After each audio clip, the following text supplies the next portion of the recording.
반도체 수요가 좋아진다고 하면 삼성전자, 하이닉스 같이 좋아질 것 같습니다. 편한 관점에서 투자하신다거나 업사이드보다 안정성 측면에서 삼성전자가 유리할 것 같고, 오히려 반도체 사이클이 돌아설 때에는 좋아지면 하이닉스 주가는 훨씬 더 많이 올라가게 됩니다. 그래서 지금은 좀 얘네들 업사이드보다는 소부장 업체에 집중하는 게 좋겠지만은 올해 하반기나 내년 상반기에는 삼성전자, 하이닉스 주가도 괜찮아질 것 같다.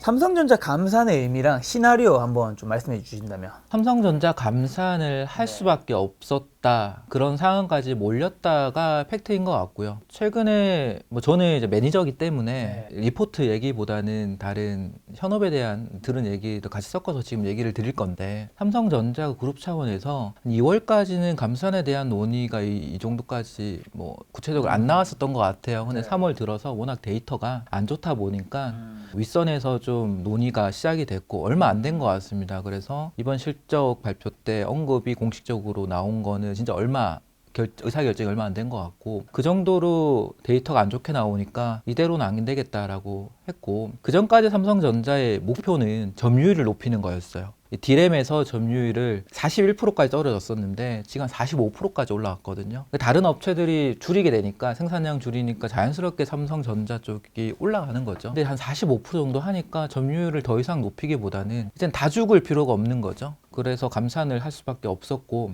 실제로 감산을 얼마만큼 할 건지에 대해서 얘기를 안 했지 않습니까? 의미 있는 수준으로 감산을 하겠다라고 했지만 실제로 그게 10%니 15%인지 20%인지 알 수가 없는데, 시장의 컨센서스는 한 10에서 15% 정도의 감산을 전망을 하는 것 같아요. 저는 이 10에서 15% 정도 수준보다 훨씬 더 많은 감산을 하게 되면 오히려 이거는 삼성전자 를 사야 되는 좀 이슈가 더 큰 것 같고, 10에서 15%보다 적다고 하면 소부장 업체에 좀 더 주목해야 되는 이슈인 것 같고요. 이 감산을 함으로 인해서 기존의 수요자 중심의 시장이 공급자 중심으로 전환됐다라고 이해하시면 되는데요. 경기 침체 혹은 경기 둔화 때문에 반도체 수요가 둔화되는 상황에서 삼성전자의 고객사라고 하면은 모바일 혹은 셋터 업체 혹은 데이터 센터 이런 업체들이 많이 사갈 거냐라는 이슈인데, 수요가 둔화되니까 가격이 하락하고, 그러니까 굳이 빨리 주문을 할 필요가 없는 상황에서 기다렸던 거고, 반도체 가격은 수요가 부진하니까 더 떨어졌고, 근데 이제 삼성전자마저도 감산을 하게 되면 기존의 하이닉스, 마이크론도 감산한 상황에서 이제는 그 수요 고객사가 오히려 눈치 싸움이 시작이 된 거죠. 주문을 이제는 해야 되지 않을까? 이렇게 좀 바뀐 것 같아요. 그래서 삼성전자의 감산의 의미는 수요자 중심에서 공급자 중심으로 좀 가져오려고 하는 그런 시점의 전환이라고 생각을 하고, 이번 감산 통해서 삼성전자 주가는 좀 바닥을 잡았다, 추가적인 하락보다는 상승 쪽으로 방향으로 틀었다. 중요한 거는 향후의 수요가 실제로 얼마만큼 늘어날 거냐, 그래서 반도체 가격이 얼마만큼 올라갈 수 있을 것이냐. 그래서 올해는 삼성전자, 하이닉스 합산 순이익이 10조 정도로 말씀을 드렸는데요. 내년의 전망은 48조입니다. 48조 정도까지 성장을 하려면 결국 반도체 가격도 많이 올라야 되고요. 반도체 수요도 올라야 되는데, 이게 가장 중요한 거고, 여기에 대한 투자자들, 저희 같은 기관 투자자나 개인 투자자들도 눈치 싸움이 시작이 됐다. 삼성전자를 지금 살 거냐, 좀 기다렸다가 살 거냐, 아니면 삼성전자가 아닌 하이닉스가 아닌 소부장 업체 중에서 골라서 살 거냐, 이런 고민이 시작이 됐다. 하지만 반도체 주가에 전반적으로는 턴어라운드 했다, 이렇게 보고 있습니다.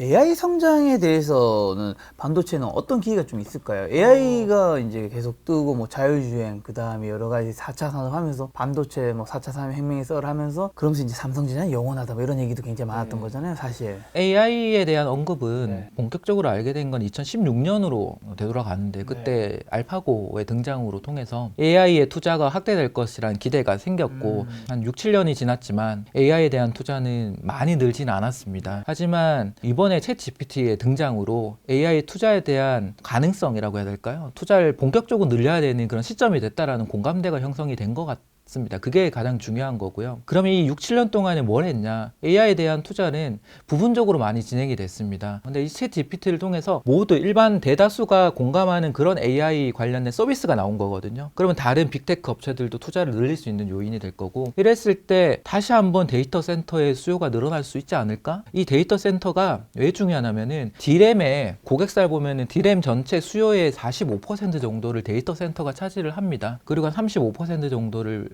모바일 스마트폰이 차지를 하고요. 근데 스마트폰은 애플이 아닌다고 하면은 그 성장성을 높게 보고 있지 않은 상황에서 결국은 반도체 수요는 데이터 센터가 결정을 하게 될 텐데 그때 AI가 중요한 이슈가 지금 되는 상황이고요. 중요한 거는 이 AI 시장은 AI 관련된 반도체는 계속적으로 성장을 해 왔었습니다. CPU, GPU, FPGA, AGIC이라고 하는 반도체들이 있는데 총 액수를 보게 되면은 2018년 알파고 등장 이후에 계속적으로 성장을 해 왔고 내년 내후년의 성장률은 훨씬 더 높을 것으로 보이고 있고 기존에 이제 CPU 중심에서 엔비디아를 통해서 GPU 중심의 성장이 나왔고 이제는 FPGA 같은 쪽의 반도체가 확대될 것으로 보고 있고 이쪽을 우리나라가 잘 만드는 업체는 없거든요. 물론 이제 비상장 중에 뭐 리벨리온 같은 업체들도 있긴 하지만은 아직은 많지는 않고 그러면 한국 업체들 수혜는 뭐냐? 첫 번째는 삼성전자, 하이닉스가 수요가 회복될 수 있을 것이냐? 두 번째는 장비 업체들 단에서 수혜가 예상이 되는데 장비 중에서 글로벌에서 경쟁력 있는 업체가 있습니다. 대표적으로 이제 우리가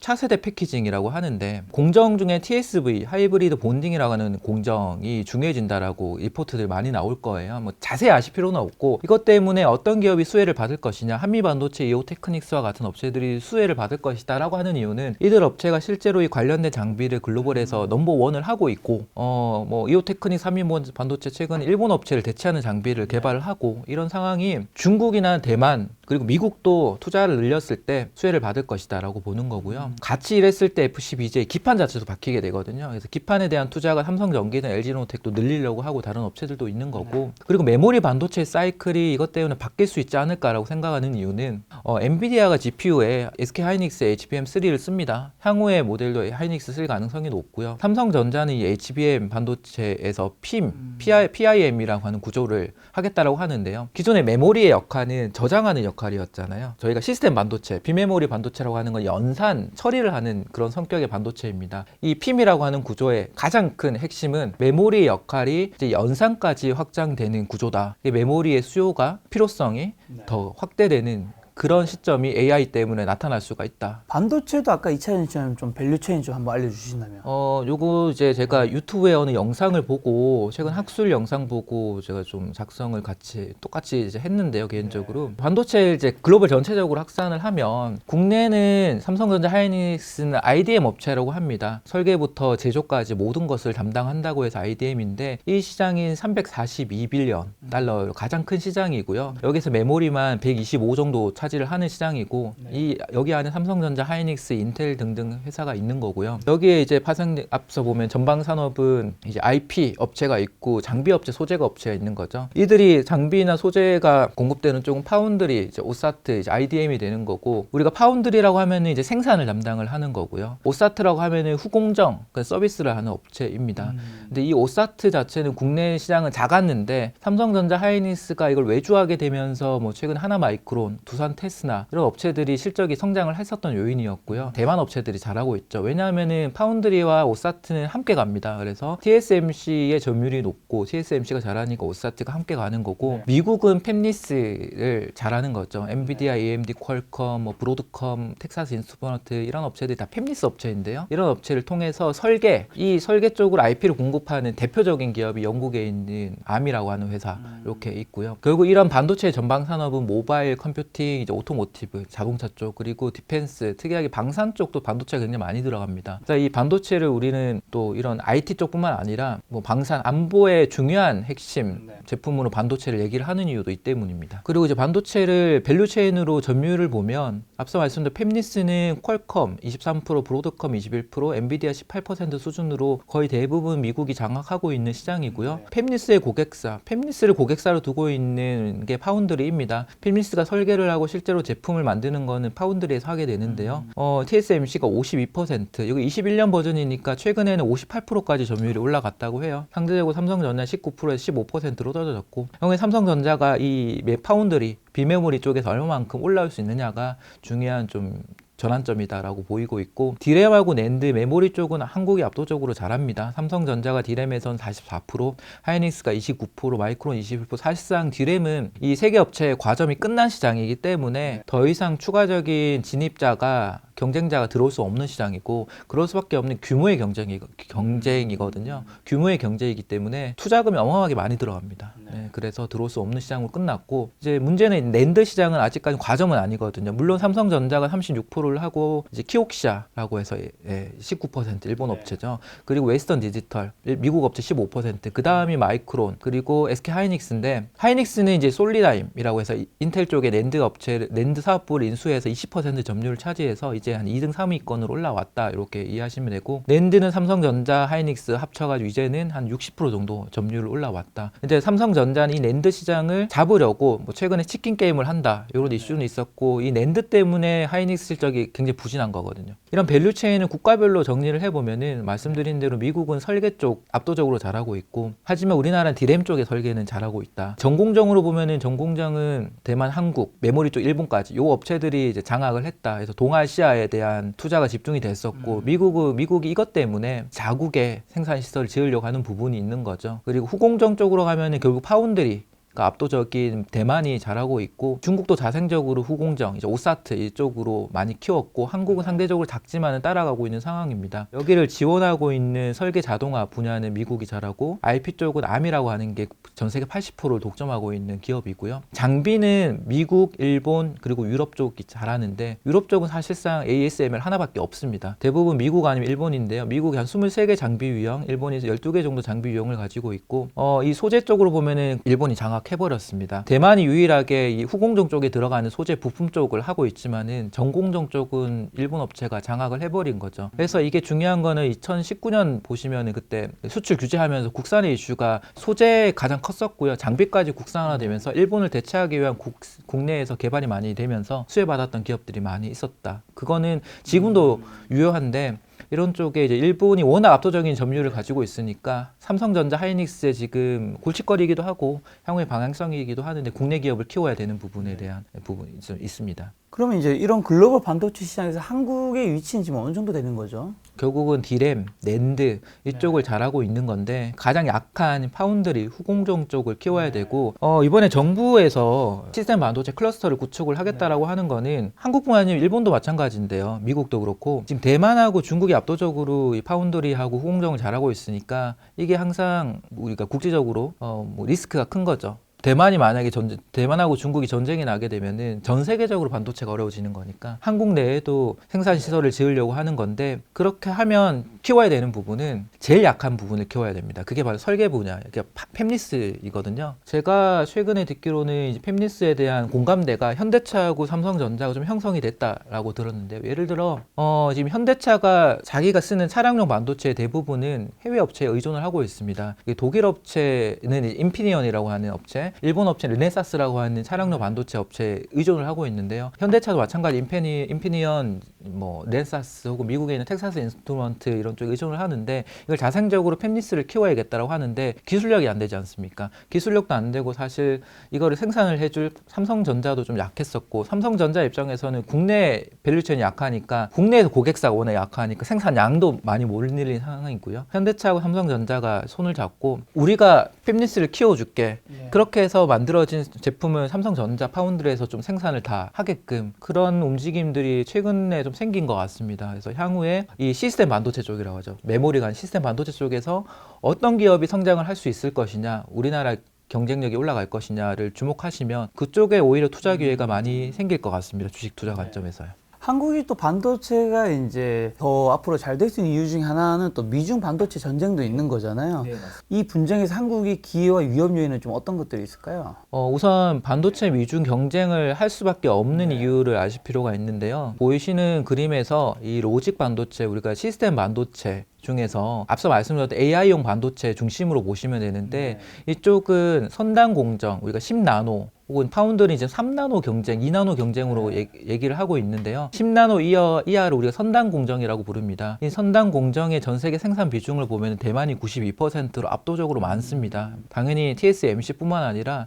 다른 업체들도 많이 있고요. 근데 지금 한국은 8% 정도를 하고 있는 거죠. 근데 문제는 미국이 없습니다. 10나노 이하가. 근데 이거를 키우기 위해서 인텔에 대해서 키우려고 하는 부분, 그리고 파운드리 공장을 미국에다가 지으려고 하는 거죠. 보시면 디램이나 낸드 공장을 지으려고 하는 게 아닙니다. 파운드리 공장을 미국에 지으려고 하는 거거든요. 이거는 이 대만의 압도적으로 높은 비중을 좀 분산을 시키겠다고 하는 거고, 지금 TSMC 공장을 일본에다가도 짓거든요. 그렇게 보시면 다변화되는 거고, 한국의 경쟁력은 미국에서 그 공장을 TSMC도 짓지만 한국도 짓게 되면은 대만에 집중되었던 점유율이 조금 분산될 거거든요. 그렇게 되면 이제 미국에 실제로 이 팹리스 고객사를 확보를 할 수 있을 것이냐의 문제고, 오히려 기회가 좀 더 열렸다라고 보이고 있고, 어쨌든 중국을 배제해서 선단 공정에 들어가는 장비 수출도 막고, 중국의 공장을 가지고 있는 삼성전자 하이닉스도 문제가 되겠지만은 장기적으로는 중국의 이런 선단 공정에 투자하는 부분을 원천 차단을 하는 거니까 이 기술 격차를 더 벌릴 수 있는 상황이 된 것 같습니다. 그래서 한국은 기회 요인이 좀 더 크다라고 보고 있고요. 위험 요인이라고 하면은 미국의 투자를 늘렸을 때 얻는 것도 있지만은 줘야 되는 것도 있거든요. 예를 들어 뭐 핵심이 이제 기술을 좀 오픈을 해라,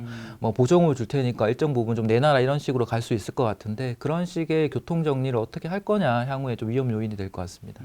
그럼 반도체 제조 공정에서 좀 주목할 공정 이슈 같은 것들 좀 어떻게 될까요? 반도체 제조 공정은 앞서 전공정하고 후공정으로 구분이 되는데요.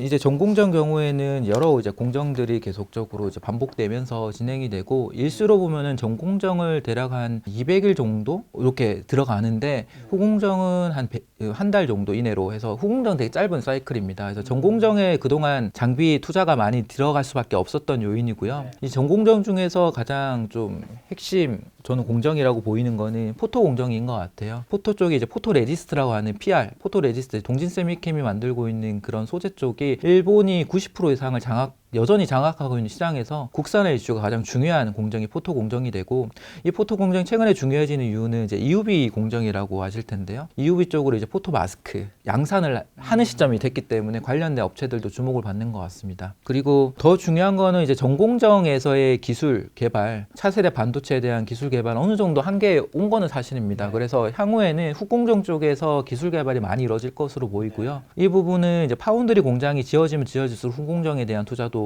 많이 늘어날 수밖에 없는데, 여기에 장비를 공급하는 국내 업체들 좀 주목하실 필요가 있을 것 같습니다. 뭐 앞서 말씀드렸던 그건 AI 반도체 수혜하고 같이 맞물리기 때문에 관련 업체들 주목하시면 좋을 것 같습니다. 관련 업체들 어떤 데가 있죠? 앞서 말씀드렸던 한미 반도체, 이오테크닉스, 뭐 파크 시스템스, 인텍 플러스, 뭐 넥스틴, 뭐 이런 업체들 있고요. 후공정 쪽에 장비 업체들 굉장히 많습니다. 많은데 전공정보다는 업체들이 많지는 않아요. 그래서 전공정보다는 후공정이 업체는 적지만은 이 업체들 중에서 일부는 글로벌 경쟁력을 가지고 있는 업체들이 있습니다. 그리고 향후에 지금은 이제 후공정이 고객사가 삼성 파운드리보다는 TSMC 밑으로 있는 오사트 기업들이 주 고객사거든요.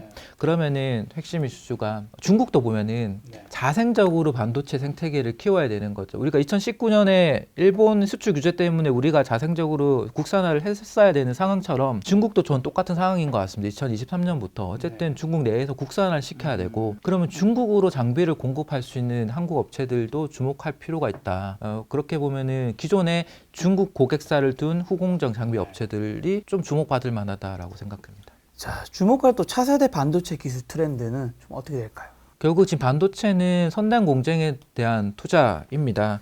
이 파운드리는 2019년에 들어서 7나노 공정이 시작이 되었고, 2021년에는 TSMC가 5나노, 2020년에 5나노 시대를 끊었고요. 그리고 삼성전자 4나노를 들어가 서로 이제 먼저 하겠다라는 식으로 이제 공정이 선단 공정이 들어가고 있는 상황인데요. 지금 작년 6월 말에 삼성전자가 3나노 GAA 팹 이 방식으로 공정으로 양산을 처음 시작을 했다는 게 작년 6월 말입니다. 근데 아직까지 수율이 낮고 고객사 확보에 문제가 있고 하지만 향후에 이쪽으로 삼성전자 어쨌든 3나노 쪽으로 먼저 들어왔고, GAA 팹을 먼저 했는 업체인데, 그전에는 보시면 이 핀팹 구조는 인텔이 가장 먼저 했거든요. 그래서 이 공정 자체의 시도는 삼성전자가 먼저 했다. TSMC는 결국 내년 부터 이 3나노로 들어가면서 이제 GAA 패스를 할 것 같은데요. 인텔도 3나노 경쟁. 그래서 이 가장 중요한 경쟁은 이런 차세대 선단 공정에 대한 투자가 될 것 같습니다. 그러고 이제 GAA 패스에 대한 얘기를 하는데요. 기존에 이제 뭐 2차원적인 게 3차원이 된 게 이제 핀팩 구조라고 하면은 GAA는 게이트 올라운드라고 해서 4차원 측면이라고 생각을 하시면 되고요.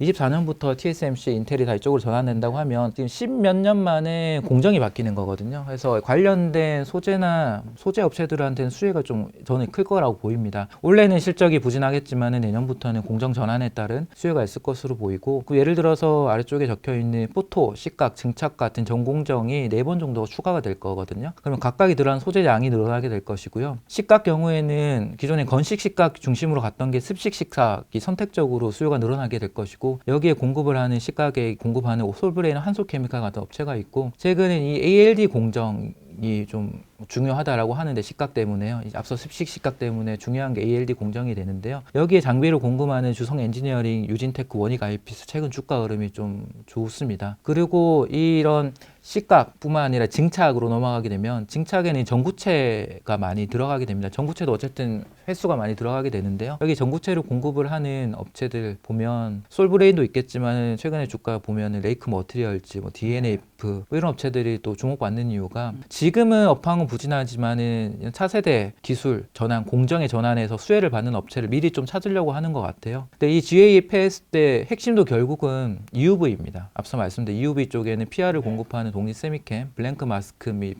펠리컨, SNS대, FST 이런 쪽이 주목받고 있고요. 한마디로 요약을 하면은 반도체는 기술 투자를 통해서 원가를 절감시키는 비즈니스 구조입니다. 똑같은 웨이퍼 양에서 얼마만큼 다이라고 하는 반도체 칩을 많이 생산을 하느냐의 문제이고, 하면서도 원가를 줄이는 문제인데요. 그전까지는 웨이퍼를 크기를 계속 키워왔었고, 이게 한계가 있으니까 패터닝 자체를 더블 패터닝 계속 쌓아가는 과정으로 갔고, 낸드는 그러다가 또 이제 한계가 되니까 EUV 공정을 갔고, 향후 10년을 주도하는 기술은 EUV라고 생각을 합니다. 현재 삼성전자, TSMC, 인텔 이런 3대 업체들의 기술 격차는 의미가 크게 없다라고 생각을 하고요. 향후에 이 EUV를 어떻게 주도하느냐에 따라서 삼성전자도 TSMC와 격차를 줄일 수 있을 것이고, 오히려 인텔하고의 또 위협도 될 수 있는 삼성전자 입장에 그렇게 될 것 같습니다. 그래서 이 테크 마이그레이션은 앞서 말씀드린 전공정뿐만 아니라 이제 후공정 단으로 이어질 것이고요.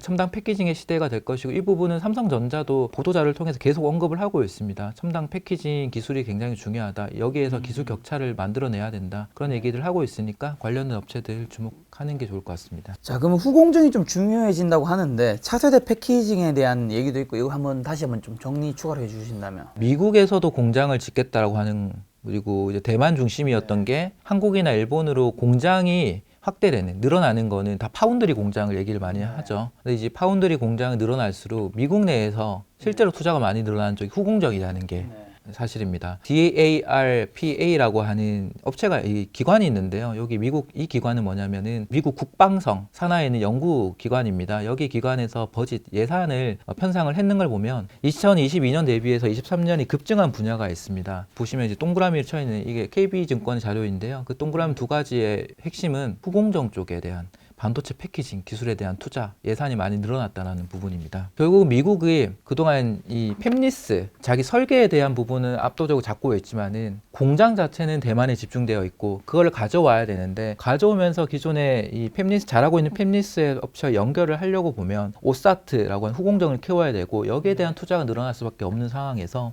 이런 예산이 늘어난다고 보이고요. 이 배터리도 중복 투자가 많이 늘어나는 캐펙스 그런 시대에 반도체도 마찬가지거든요. 투자가 많이 늘어나는 쪽에 관련된 업체들의 실적이 좋아질 것 같습니다. 그런 쪽이 정봉정보다는 향후에는 후공정 쪽에 투자가 많이 늘어날 것으로 좀 보고 있습니다. 자, 일본 수출 규제가 해제되었을 때 국내 기업은 어떤 영향을 좀 받을까요? 3년 정도 국산화가 상당히 많이 이루어졌습니다.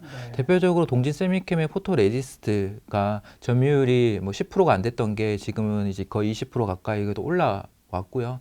이제 그거는 이제 일부 공정에서 그렇고, 전체적으로 포토레지스의 점유율은 아직 10%밖에 안 됩니다. 한국의 점유율은 대부분 90%는 일본에 의존하고 있고요. 수출 규제가 해제가 되면 다시 예전의 상황으로 돌아가지 않을까. 왜냐하면은 일본의 소재 업체들의 기술 경쟁력이 더 좋거든요. 삼성전자나 하이닉스나 더 좋은 기술 가지고 있는 소재를 조금 더 비싸게 주더라도 쓰려고 하는 생각들은 있을 건데, 저는 그것보다는 이제 와서 겨우 국내 이제 점유율이 올라간, 국산화가 어느 정도 진행된 것을 완전 예전으로 되돌릴 수는 없을 거. 그것보다는 오히려 그냥 하던 대로 국산화 이슈는 계속 될 것이라고 생각을 합니다. 그래서 이런 것 때문에 오히려 노이즈 때문에 주가가 부진했었던 소재 업체 혹은 장비 업체는 지금이 불확실한 상황에서도 투자 기회가 될 수 있겠다라고 좀 전망합니다. 네, 지금까지 이제 많은 반도체 투자하시는 분들이 공부하는 시간을 좀 가졌다면 결국 가장 중요한 거는 이제 어떤 이제 반도체에서 어디에 투자해야 되는지, 그리고 삼성전자, 우리 국민주 삼성전자 주가 전망 어떻게 보는지.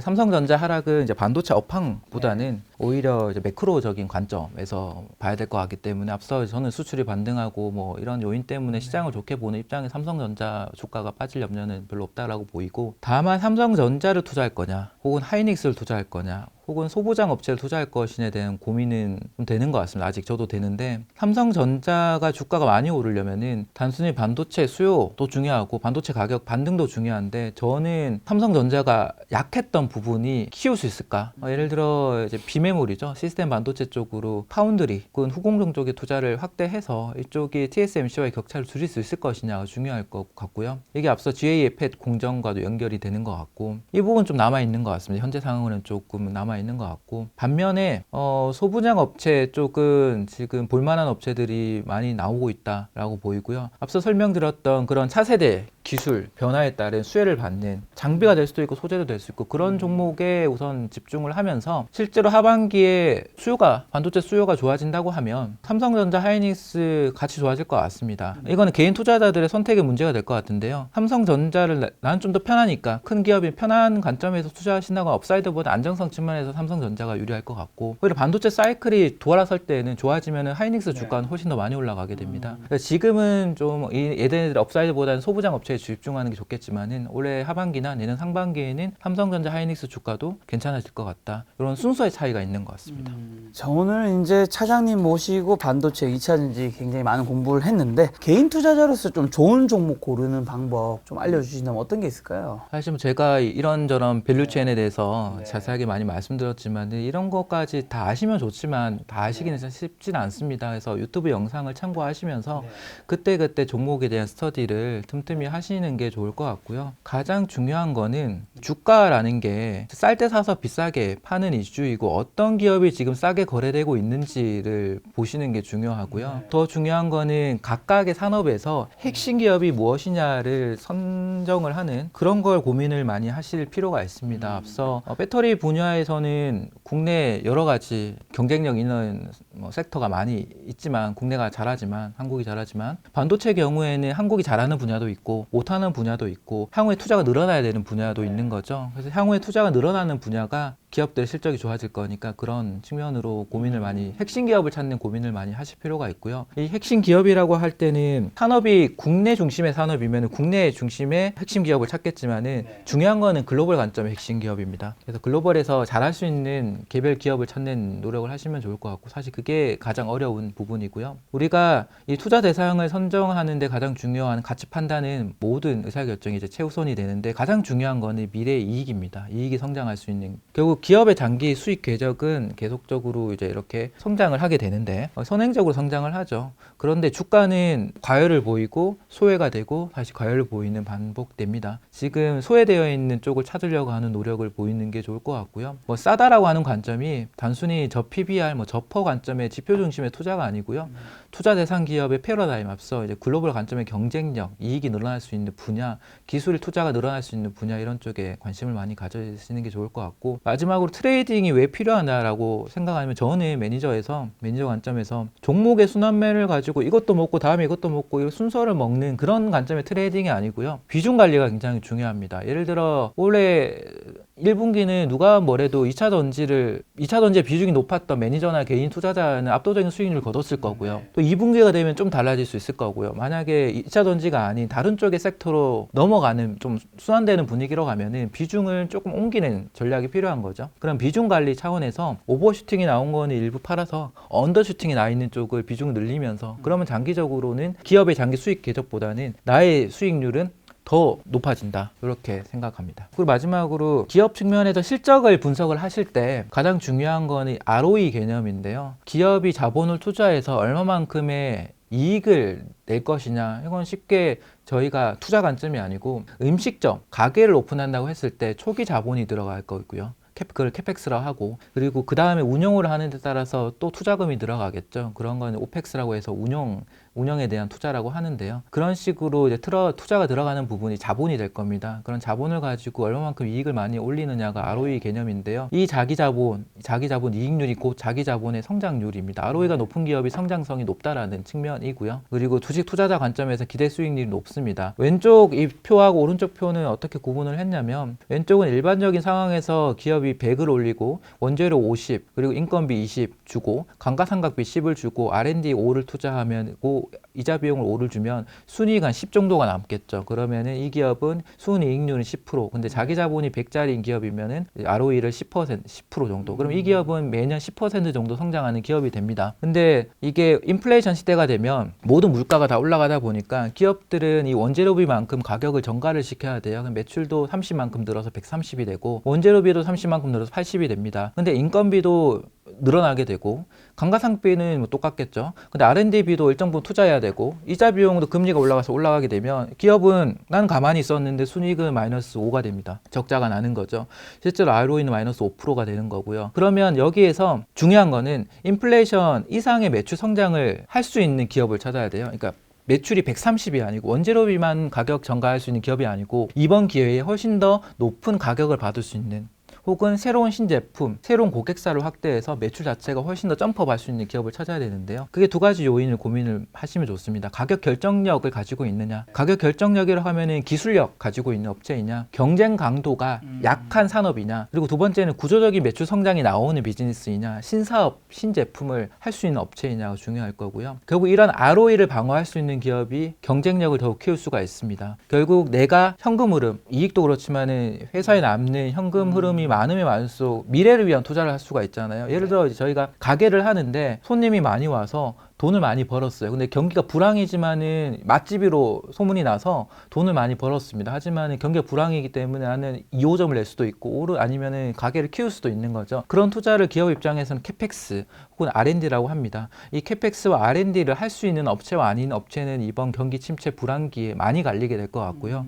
이런 업체 때문에 현금 흐름이 굉장히 중요합니다. 그래서 이런 ROE, 현금 흐름 관점, 그래서 이거를 중요하게 보실 때 가격 결정력, 구조적인 매출 성장할 수 있는 비즈니스, 그렇게 혹은 전환할 수 있는 그런 기업, 이런 쪽에 관심을 많이 가지시면 좋은 투자하실 수 있을 것 같습니다. 자, 그럼 종잣돈 한 5천만 원 있다면 좀 어떻게 투자하면 좋을까요? 제가 주도 섹터를 네 가지를 말씀을 드렸는데요. 베스트 기억하시면 돼요. 베스트는 이제 배터리, 에너지, 반도체, 그리고 턴어라운드인데요. 개인 투자자 입장에서는 특정한 섹터에 집중하시기보다는 좀 분산하시는 걸 추천을 드리고요. 그렇다고 해서 이 네 가지 섹터에서 뭐 10개, 20개 이렇게 투자하시라는 부분은 아니고, 배터리에서도 한 두세 개 투자하고, 반도체에서도 두세 개 투자하고, 신재생에도 한두 개 투자하고, 그러다 보면은 많이는 아니더라도 한 대여섯 개 정도의 투자 종목이 나오는데, 가장 중요한 거는 배터리에서 내가 어디에 지금 집중을 할 것이냐에 대한 고민을 하실 필요가 있거든요. 그러려면은 이 밸류 체인에서 핵심 기업을 찾을 수 있는 노력이 필요할 거고요. 우선순위를 찾을 수 있는 노력이 필요합니다. 예를 들어 반도체의 경우에도 먼저 삼성전자가 먼저 오를 거냐, 하이닉스가 먼저 오를 거냐, 소부장 업체가 먼저 오를 것이냐에 대한 고민. 그러면은 삼성전자, 하이닉스 살 돈으로 먼저 소부장 업체 샀다가 수익 내고 하이닉스로 넘어가고, 이런 식에 대한 고민을 할 수가 있고요. 우선은 저는 지금 5천만 원이든 1억이든 종잣돈이 있다고 하면은 현재도 여전히 30% 정도는 2차 전지 관련된 밸류체인 종목을 투자하는 거를 추천드리고, 그 외에 이제 반도체 쪽도 한 30%, 그리고 에너지 전환 쪽 한 20%, 그리고 개별 기업들, 뭐 턴어라운드 관련된, 이거는 완전 지금 바닥에 기고 있는 그런 비즈니스 산업 섹터가 많습니다. 뭐 소비재도 있고 부동산, 건설주도 있고, 이런 쪽도 한 1, 20%. 뭐 물론 종목 많이 늘어나겠지만, 그러다가 투자하시다 보면은 압축이 되실 거예요. 이 기업은 내가 생각했던 것보다 좋은 기업이었고, 이 기업은 생각했던 것보다 별로인 기업이면은 안 좋은 기업을 좋은 기업으로 비중을 계속 옮기는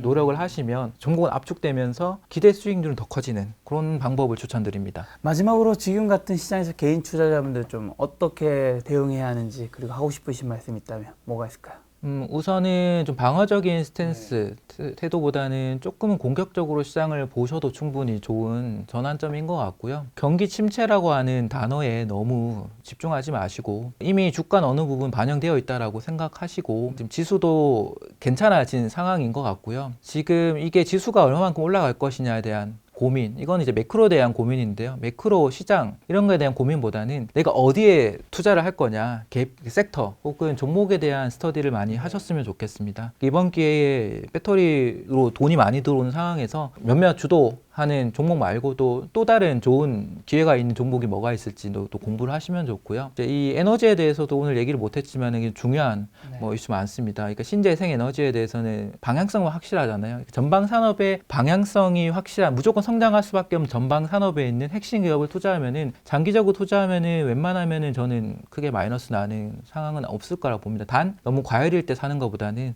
좀 저평가일 때 좀 가격이 그래도 도올랐을 때 사는 노력을 하시면은 좋을 것 같고요. 그래서 좀 분산, 그리고 다음 시장에 대한 좀 전환, 좀 더 공격적으로, 그러고 종목을 압축하면서도 여러 종목에 대한 스터디를 좀 하실 필요가 있다고 말씀드립니다. 알겠습니다. 요즘에 2차 전지에 대한 관심도 뜨겁고, 그리고 반도체에 대한 관심도 이제 다시 또 점차 증가하고 있는데, 그 분야에서 투자하실 때 오늘의 영상이 큰 도움이 되었으면 좋겠다는 생각이 들었습니다. 오늘 만난 손님은 손종호 차장님이었습니다. 지금까지 여러분 소중한 시간 함께 해주셔서 정말 감사합니다.